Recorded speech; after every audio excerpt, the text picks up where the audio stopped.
صحیح بخاری حدیث نمبر 1200۔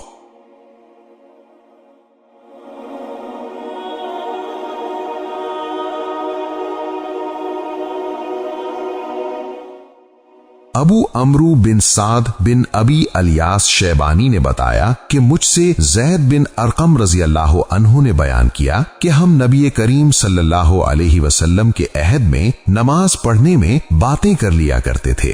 کوئی بھی اپنے قریب کے نمازی سے اپنی ضرورت بیان کر دیتا، پھر آیت حافظو علی الصلوات الخ اتری اور ہمیں نماز میں خاموش رہنے کا حکم ہوا۔